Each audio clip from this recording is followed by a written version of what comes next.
Trauma bonding, also known as Stockholm Syndrome, is when there is a very, very powerful connection slash addiction to your abuser, which flies in the face of any type of logic to outsiders, but also, more importantly, to the victim themselves. This type of abuse has got nothing to do with weakness or lack of intelligence, because this addiction happens under the level of awareness. Insight and Awareness Spiritual Explorer. Soul intuitive, emotional and spiritual mentor and award-winning author, Lorraine Nylon. Welcome explorers, and thank you for being part of the adventure. Today we have Nova Gibson, who's the Principal Counsellor at Brighter Outlook Narcissistic Abuse Counselling Service, now that's a mouthful, and the author of Fake Love, Understanding and Healing from Narcissistic Abuse. So thank you for being here, Nova. We've had a bit of an adventure to get here. Yes, I did. Well, first of all, thank you for having me, Lorraine. My absolute pleasure to be here. But yes, there's a big storm here in Brisbane today, so the NBN went down, and I had a bit of a panic moment. But it's up at the moment, so fingers crossed it will whole podcast.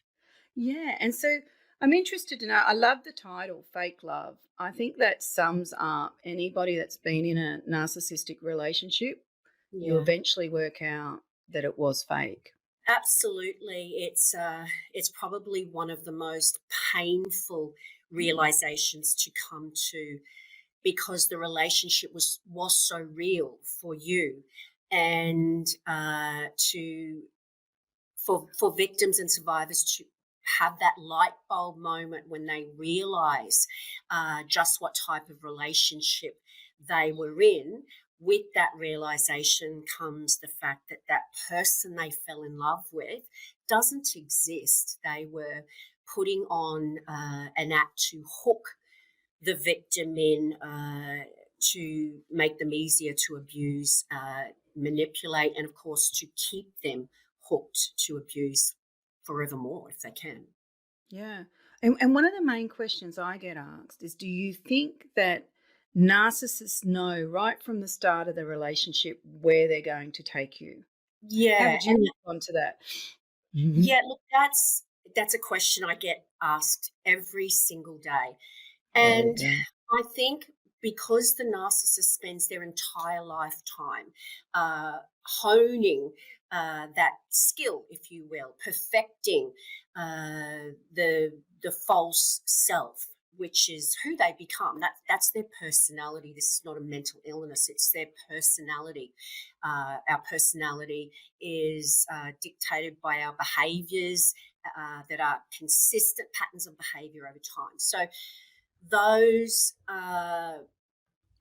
behaviours, they start rehearsing and honing in on those skills of manipulating very, very young.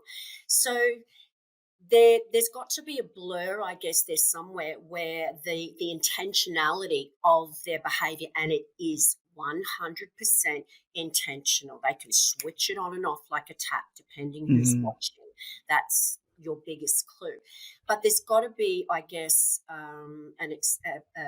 you'd have to expect that there would be some kind of blur between intentional behaviour where they set out with thought to do it right there and then, and just going on autopilot, instinctual behaviour where you manipulate, you abuse, you dominate. But yes, their behaviour is intentional because there is nothing wrong with their IQ. Normally, sometimes they have a very high IQ, so they know what society expects from them. They know what hurts people. The victim tells them that it's hurting them, so they know right from wrong. They just don't care because they have that massive sense of superiority, which is one of the traits of NPD, and of course, no empathy. It's all about them. You are beneath them, and your pain serves to boost their ego. That's all that matters to them. Yeah, it is hard for you to get your head around it, isn't it? Like the people that are on the receiving end of a narcissist, I've wrote a lot about indifference, so I refer to it as their indifference, which is no empathy, do not care about you, and you Yeah, are. When the more hurt you are, the more they feel in control. So exactly. it Your yeah. pain means they're powerful. If I'm a narcissist, I must be pretty darn powerful if I can bring you to your knees and make you cry. And of course, because they have that massive sense of superiority, if you're crying about something they did to you, you deserved it. They justify their abuse towards you. So, they really do look at their victims with contempt for being so weak and vulnerable, and crying because someone hurt you. That's a weakness, and that, of course, is the reason that they they get that empathy switch, so to speak, switches off when they take on that false self. Yeah, fascinating. And I think the interesting thing is too is that when people are in relationship with them, they'll go about I seen him or her treating so and so very nicely, and it's like because that served their purpose. That's You know, right. like it's not that their empathy is going on and off; it's that they have no empathy, and they're basically performing and working out what serves their purpose at all times. That's exactly right. If you you can have exactly the same outcome between, a narcissist and a non-disordered person. And I use the example in my book Fake Love of a little old lady spilling her groceries in a grocery store. Now, you and I, as non-disordered people, would rush over to help her because it would be stressful to see someone, in pain, and we'd want to help them because we have empathy. Now, the outcome is the little old lady is helped. She's very grateful. The narcissist sees the little old lady fall over in the grocery store, and they look around to see who's watching. They run over to help the little old lady. They might then go home and post it on social media for YouTube shares, about what a good deed they did. But the outcome is the same. The little old Mm. lady was helped. She's very grateful. So, for people outside or on the other side of those closed doors where the abuse is taking place, all they see is a good deed. And this is where people get very confused when they see perhaps um, sports stars or movie stars who are sitting on, the edge of sick children's beds, and they very well might be there because they are that kind-hearted, compassionate person, but for many of those people, it's about getting the photos, YouTube shares, and being able to negate anything that a potential victim of theirs might say about them. It's like, look, here I am sitting on a Mm. child's hospital bed. And so the outcome is the child thinks it's wonderful, but the motivation behind the behavior Yeah. was selfish and ego driven. And that's where it makes it hard for people that are in relationship with them. They eventually start seeing the intention and the motivation, but Yeah. then the to try and explain that to other people, it's like, oh, it's lovely. He's doing this, he's doing Yeah, that. they're Yeah, lovely. I just saw them helping those people, and they appear very kind-hearted and compassionate to me. And this is what makes it so difficult for victims of narcissistic abuse and coercive control, which go hand in hand together, yeah, is that the people that they seek support from only see the mask that abuser wears for for them. yeah. That's right. So what do you find people really struggle with when they're trying to heal from these types of relationships? What are their big hurdles to get around? Oh my goodness. The end result of being in a relationship with a narcissist is devastating. Mm. Their confidence is eroded away to nothing. Their boundaries have been whittled away to nothing. They're second guessing themselves because of the ongoing gaslighting where they've had their reality distorted. So they don't trust themselves to make simple decisions.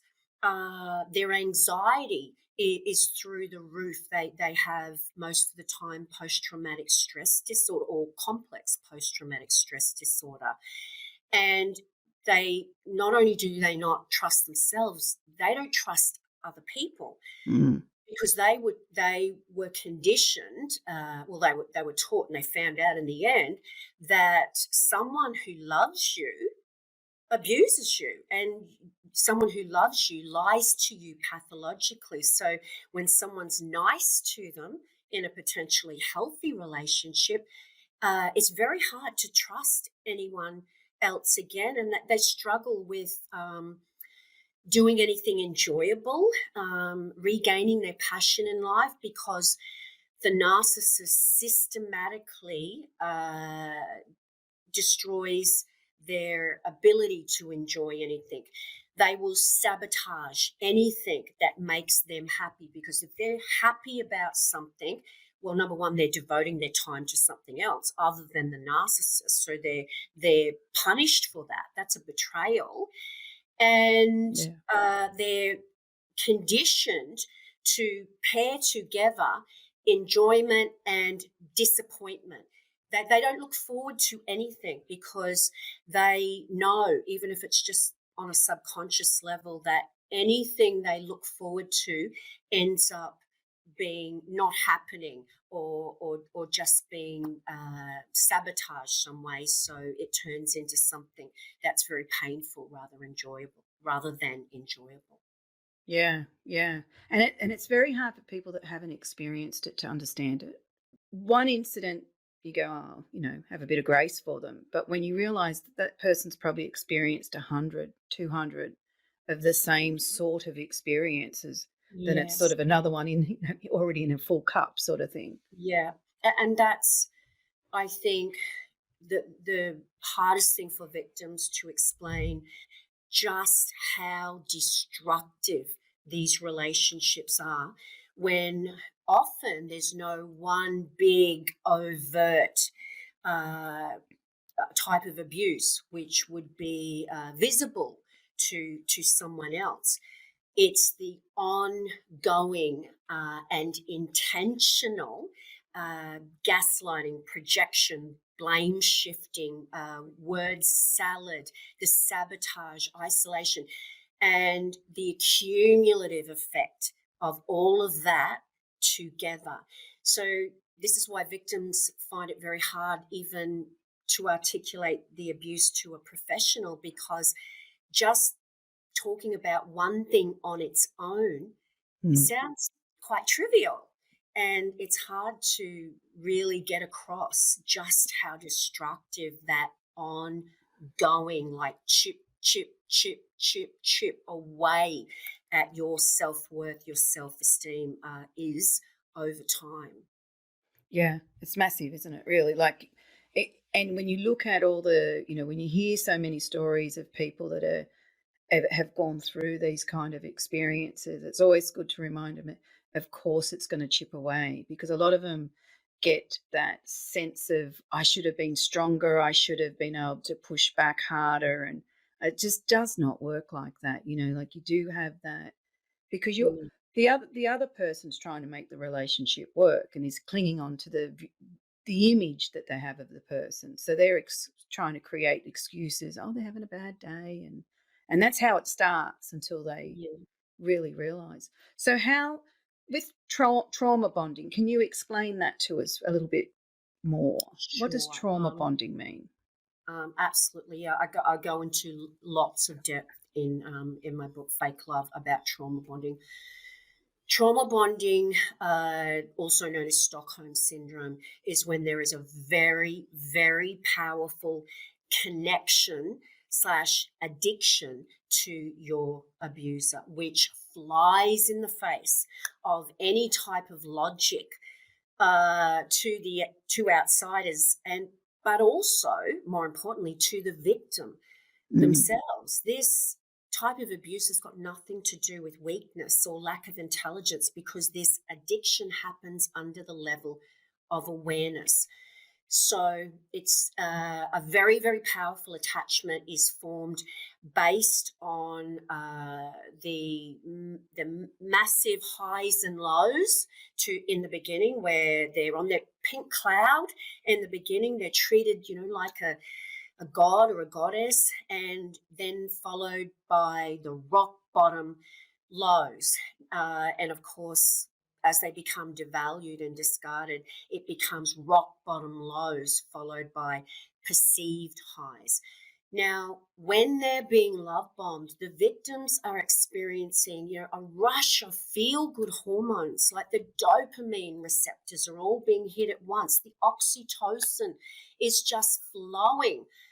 And of course, when the narcissist starts to devalue you, you crash, and those happy hormones, if you will, are replaced then by things like cortisol and a continual rush of adrenaline, where you're walking on eggshells all the time. So there's Yeah. this roller coaster of emotions, and what happens is that the victims become hooked in the beginning to those feel good, just like a heroin addict experiences that euphoric feeling with their first hit. And of course, when they are in withdrawal from that drug that they've now become dependent on, they're forever trying to get back that initial high. So when the narcissist kicks you off your pink cloud, you are without your drug, without the dopamine and the oxytocin, and of course your abuser has created this wound in you, and they become the only person who can heal the residual impact of the abuse, the wound that they created.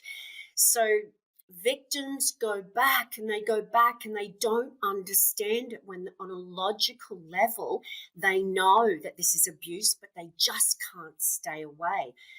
And what is actually happening to them that they don't understand is that they're going back to this roller coaster of emotions and chemicals that they've become addicted to, which they liken to love.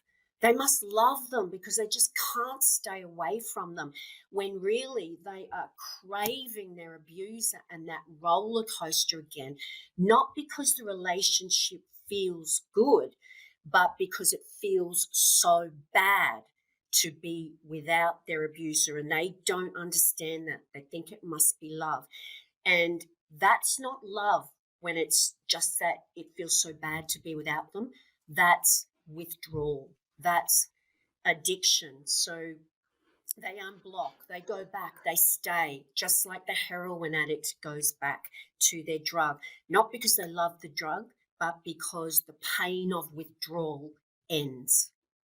Yeah, yeah, that's interesting, and it's kind of interesting that like a few of the clients that I've had, they've sort of looked at it as they've left the relationship, and then you can't he I'll say he, but it can be he or she Yeah, comes it's back in, it's and not yeah, gender specific. it's not gender specific, no, and the ex comes back in and then sort of just gives a little bit of inkling of, I may want you back. Yeah. And I often see people then, and they come and I'll go, they're just doing that so you're still on a piece of string. The power is, if I pull this string, you're going to move. That's all Yes. they want to see. They don't want you. They just want to see if they can still use that piece of string. Absolutely. And I liken it to a drug addiction, because it is. It is exactly the same as a heroin addiction. And when only this is a person, and Mm. when they come back to stake a claim on that which they spent a lot of time love bombing and making it all about like you, only to get the end goal, which is to have it all about them. They know, just like the drug dealer knows that they've just got to throw a few breadcrumbs or just a Mm. whiff of the drug in the air, and the drug addict will crawl on their hands and knees to get that drug because they love the drug. No, just to get the edge off the terrible pain of withdrawal. And this is why the narcissist comes back and does what we call hoovers the Mm. victim. That name comes from the Hoover vacuum cleaner, to suck you back into the vortex of the abuse, because they know that they have conditioned you to crave those breadcrumbs of their time, and of course victims think there's something wrong with them because they know on a logical level that this is toxic. Yeah, and I think a lot of them too, they're looking for validation that there was something real. That's why I like the cover, the title of your book, and fake love, because when you don't acknowledge it as that it was fake, then you're still trying to validate that it was something of value. You invested a lot of time in it. Yeah, You had this dream of wherever you thought it was going to go, and this can be with friendships and business partners and all that as well. It's not just um, romantic relationships, but and I see what they're trying to do is go, okay, if I go back in, then it will prove that this was all worthwhile. We're going to have the Hollywood, beautiful ending, which yeah. never, as you would know, never, No, never, but ever happens. that's where that's the path that the addicts, and I'm not being judgmental at all No, I when get I that. say that, but this is an addiction. Trauma bonding is an addiction. So addictions are not rational. No. But when you're addicted to something and you're in withdrawal and you're craving that drug, you're not you're you're wanting the pain of the withdrawal to end. So the brain takes us down a path where it makes the drug not as bad as it is, and this is what we call cognitive dissonance, where let's just say it's a gambler. It's someone who's got a gambling addiction, and they're just craving to have another hit on the machines. And the brain, which is wired for safety, not happiness, wants to get rid of those terrible feelings and pain of withdrawal. So to do that, it needs to make the drug, the abuse, the abuser, not as bad as it is. So the gambling addict might say something like, you know what, I got all my bills paid, everyone's got a vice, why shouldn't I have one? So what if I was a bit late paying the electricity bill?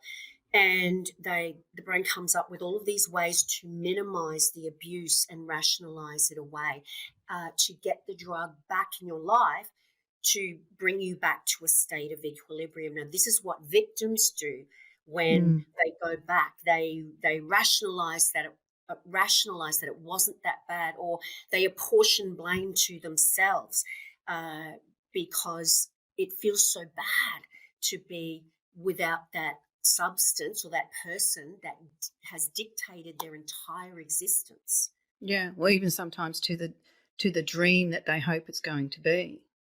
Yeah. Yeah, So there's yeah. so much loss. They've got so much invested in this Yes. relationship because of how the narcissist set them up, with strategies like future faking. And that's why it is, I think, the most painful realization, hence Mm. the title of my book, is to realize that this love was fake, because that is not what love looks like. No. And yeah, that's right. And it's so important to know that, like for anyone coming out of any type of abusive relationship, that's not love. Yeah. No. Find a And new title for what your relationship, rename it, reframe it so you know what you're yes, actually dealing with. Because if absolutely. you see people in they're in the merry-go-round of their mind, and they're going, but it was, and it is, and I had one lady talk to me at a expo, and she said, "Oh yeah, but we're soulmates." And I went, "Are you? What what part of this tells you that he's your soulmate? Oh, we were meant to be. Are you? You know, what part of that abuse is telling you that's the right answer?" And then she Mm, got annoyed with me, and which I accept. But I just said to her, "You're telling yourself a story, and you haven't worked out he's not part of the story." Yeah. yes, that's So right. And um, another thing that kind of factors in there, Lorraine, is that when they're set up at the beginning with that fake person, that person that does not exist, um, they're being they're being abused, and then the narcissist comes along, as I was saying earlier, and gives them breadcrumbs of that person.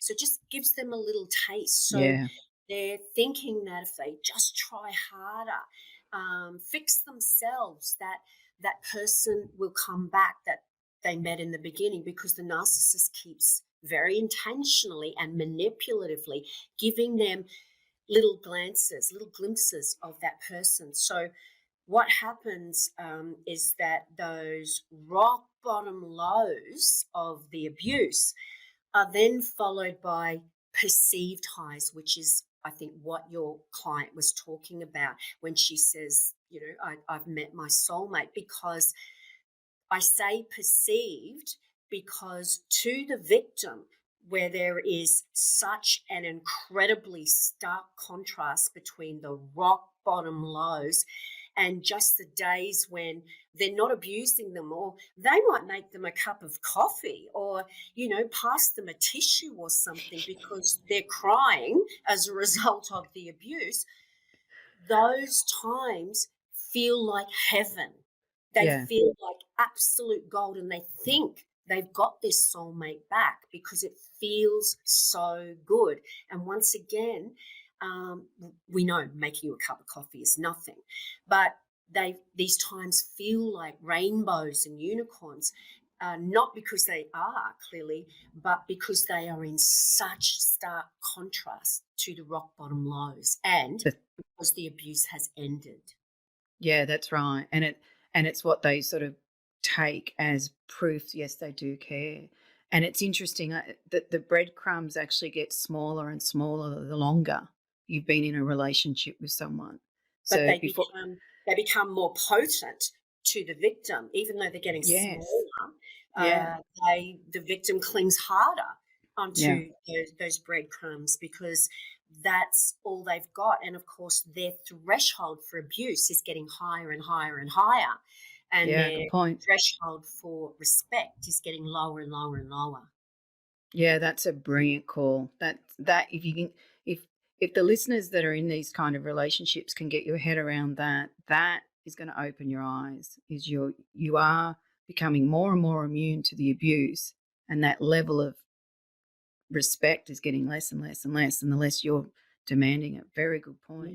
Yeah, yeah, it's So when becoming. people so when people are in that discarding time, where the narcissist discards them, what kind of emotions do they go through when they're experiencing that? Because that's an extremely hard time, because you're realizing, you're getting told you're nothing, get out, leave me alone. Um, It's incredibly confusing. It's painful. It's devastating. You can imagine the narcissist goes to incredible lengths to get their victim hooked. It's not normal what they do in what we call the love bombing stage, and that's for your listeners. That's one of the biggest red flags you will get, is the over the top behavior in the beginning, wanting to enmesh with you very, very quickly, saying those magic words, which are just words, I love you, very, very early on. So you can imagine, especially someone who's been abused before, who's already got that core wound, mhm. and someone comes along and makes them feel better. Not only makes them feel better, makes them feel like everything they've done in the past was for this moment because they've met their soulmate. It feels so good. And then the narcissist, who innately knows when their victim is hooked, boots them off that pink cloud, so to speak. So you crash. You crash. Where is my soulmate gone? Who is this person that's done a complete shape shift, who used to think I hung the moon and stars and now seems to get irritated about the fact I draw oxygen? And it's so confusing. It's devastating. Once this person was, messaging them in first thing when they woke up, that's all they were thinking about was you, and sweet dreams at night. And now you feel like you're stalking them. If you wonder why it's been 6 hours since they said they would call you back. Yeah. They're setting you up. This is where they're lowering your boundaries, and they set it up so that then they can call you insecure and too clingy and controlling for a situation they've manufactured. Yeah. And that's the thing to realize. That's a very good point, is they manufacture that experience. So that's the intention, is to Yeah. make you feel the way you're feeling. Yeah. But most people, when you're in those kind of relationships, you're not thinking that way. You're not thinking you're thinking Of he's course. reacting to you, not that he's using his intentions to set you up for a fall. It's virtually impossible. Once again, it's got nothing to do with how many letters we have after our name, because it can happen to anyone because of the insidious way they engage in this abuse. So they want you in a constant state of confusion, because a confused mind is a conquered mind. So they start off very, very small, where they give you little situations where, for instance, words don't match up with actions, but your brain, by this time, because it's so full of dopamine from the love bombing phase, it overrides your instincts, which is that niggling little, that doesn't make sense. So they start off very, very small in just testing your boundaries. And because that is so insidious, when the bigger things happen, where the discrepancy in words and actions would be absolutely blaringly obvious to someone else, the victim's brain has come up with all of these coping mechanisms to override their instincts and, of course, rationalize whatever is going on away. Yeah, true. And for some people, the love bombing stage, if you're a rescuer, the love bombing stage might have been that they really needed you. You were supporting them through something. You were the rock. It may not be all that, what we think of love bombing, but that has the same effect, because people get Yeah, confused about that, yeah, absolutely. We read a lot about love bombing being, gifts and these messages equivalent to a Hallmark greeting card, and just these really over the top things. But love bombing can also be an individual experience for someone, in that the narcissist listens very carefully. Their listening skills, where you think their listening is very bad, in the end, they're hearing every word you say. And their listening is impeccable in the beginning because they're gathering data. So love bombing for one person, which may be that, grandiose gifts and things, may be different for someone else. But it's all about hooking that person in by listening very carefully to what the narcissist thinks your version of a soulmate is. Yeah, they're reading you. And then and then they're providing you with what will put the hook in. Yeah. Exactly. And I think it's really important to note that, because quite a number of my clients say to me, no, I didn't have that. they didn't whisk I me missed away. out on that bit. I didn't even get that. And that's where I have to explain that love bombing is about you and setting you up to be Yeah. hooked. And it's not always exactly the same for each person. Yeah, which makes them very confused sometimes when they're reading a lot of information about it, because it is, mainly targeted at that. But it's exactly Yeah. what you said, is that, and it is always their response. I didn't even get that. I missed out on stage one. So Yeah. yeah, Yeah. it's interesting. It's all So do you relative. think? Yeah, it is all. Yeah, definitely. And do you think that narcissism is on the rise, or is it that we're more aware of it? Both. I think narcissism is definitely on the rise.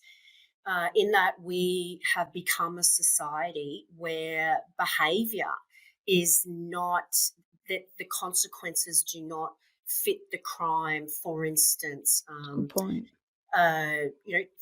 just an example, teenagers will just get bail after bail after bail after bail, no respect for the law whatsoever, because the consequences, number one, aren't immediate, and two, because they get so many chances to abuse and to engage in these behaviors.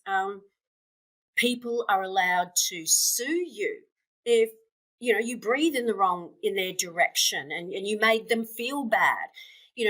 We become a society that's sue happy, where there's that sense of entitlement.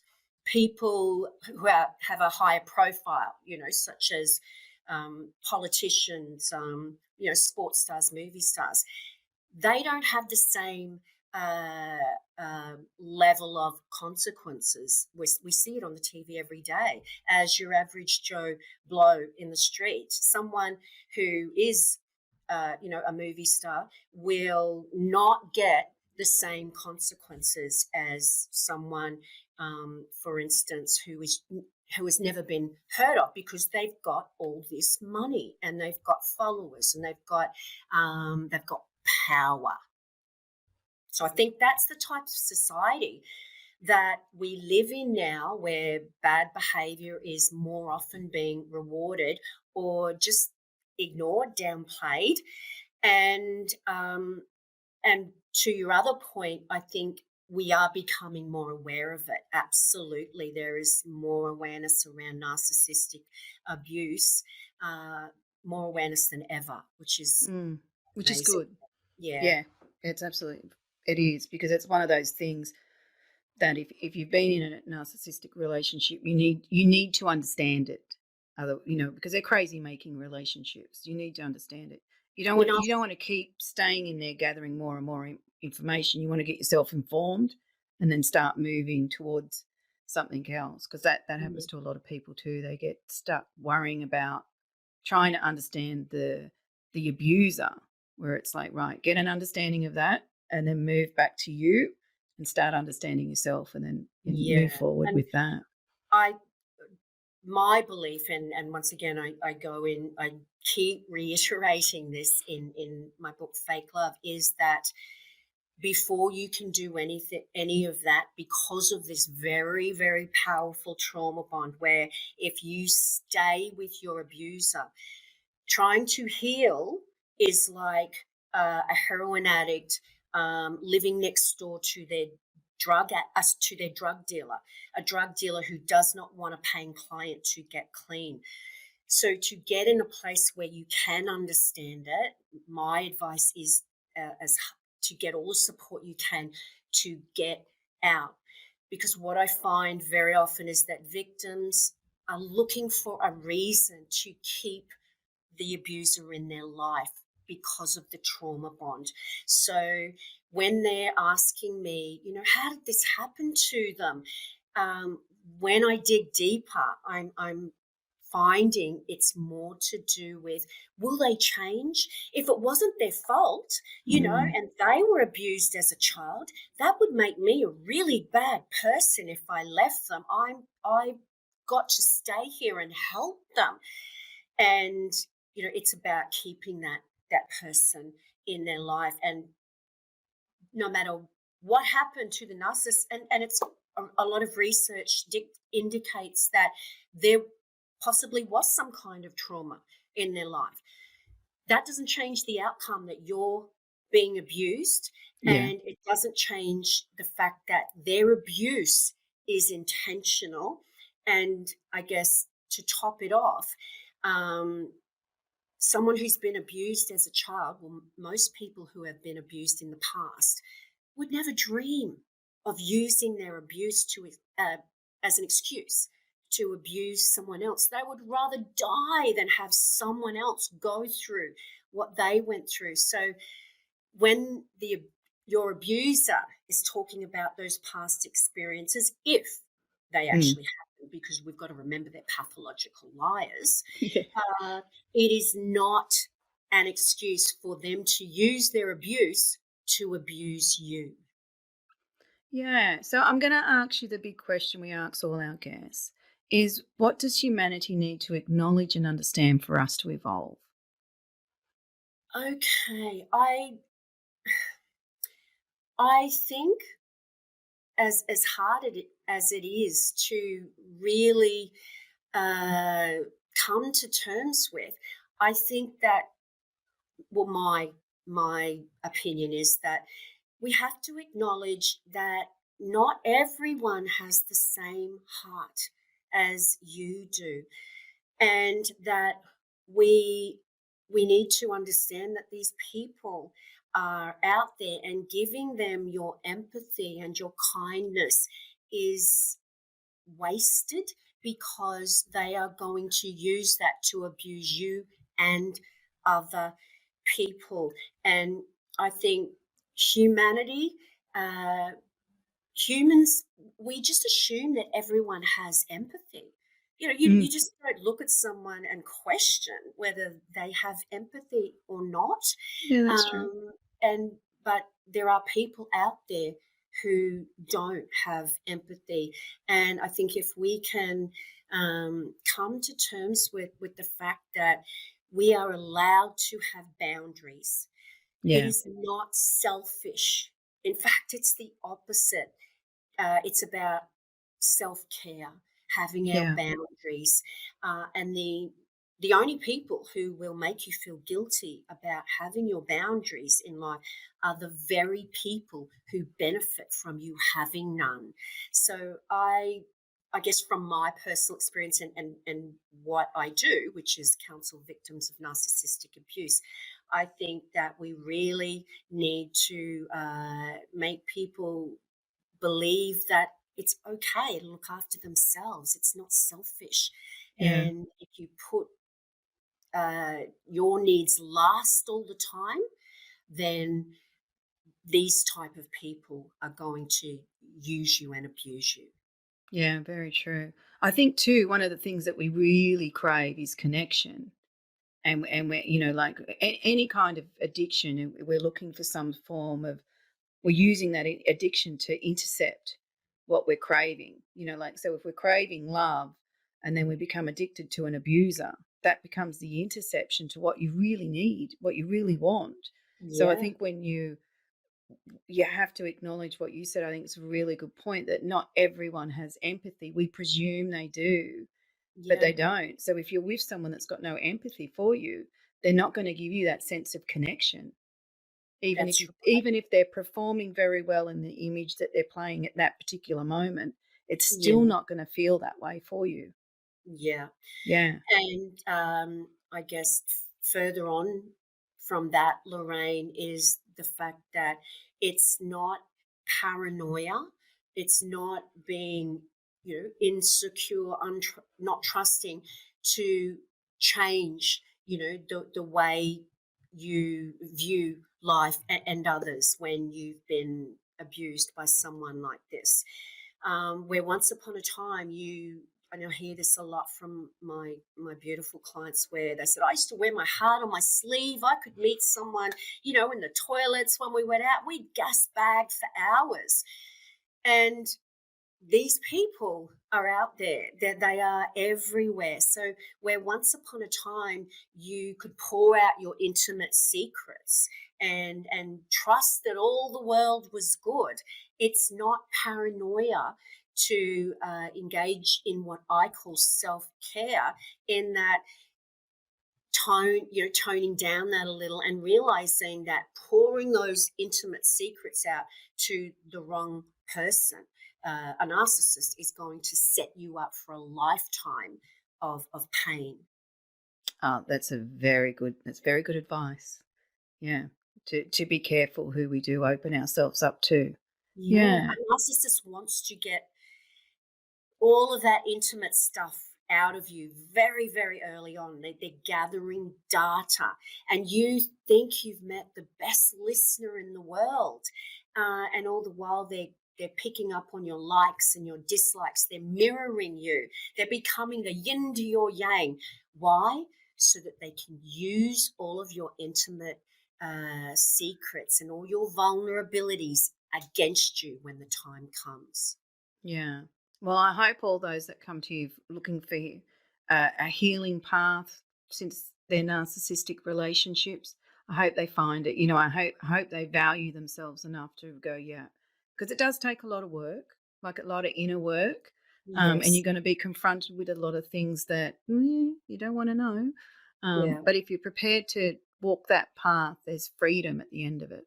Yeah, Yeah. absolutely. Uh, Often, my beautiful clients will, as any one who's struggling to end an addiction, they'll look at the pain of withdrawal and compare it to the pain of staying. And they'll choose the pain of staying because, they've had the silent treatment before. They've been discarded once before, and it was excruciating for them.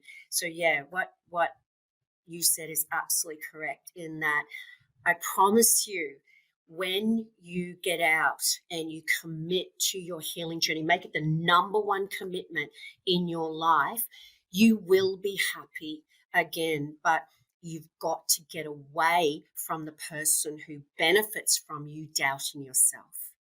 Yeah. Yeah. Well, I think it's time to play Flip the Book. So, would you like to play? You get to choose between book 1, 2, or 3, and you don't Hmm. get to see them. Okay, let me Yeah, go with book 3. book 3. That is spirituality, evolution, and awakened consciousness. So you've got 1 to 188 pages to pick from. Oh, okay. I'll go with my twin's birthday, which is 23. 23. Twins. Nice. So this is under the heading, What is Spirituality? So you've got 8 dot points to pick from. What Oh, dot point? okay. 1 to 8. So Let's go with 5. 5. Okay. Spirituality is acknowledging you have a cause and effect on life and those you encounter. This means you strive to be of truth and respond respectfully to others and their unique path in life. It is seeking connection and equality, not power and or control. It's very sort of sums up the narcissistic stuff, doesn't it? The Yeah, opposite to it. yes, Yeah. absolutely. How do you feel about that? I think seeking connection is absolutely uh, connected with our spirituality. Um, it just reminds me, what that passage that you just read out, it reminds me of an article I read where, this is going to sound really weird, but it was about monkeys.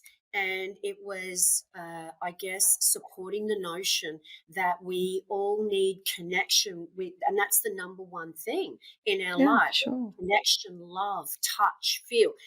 Because they conducted this experiment with these baby monkeys where, I think tragically the mum had died, and so the babies hadn't been fed in a while. So they had someone with, I think it was a milk bottle. It's a long time since I've seen it, but a milk bottle.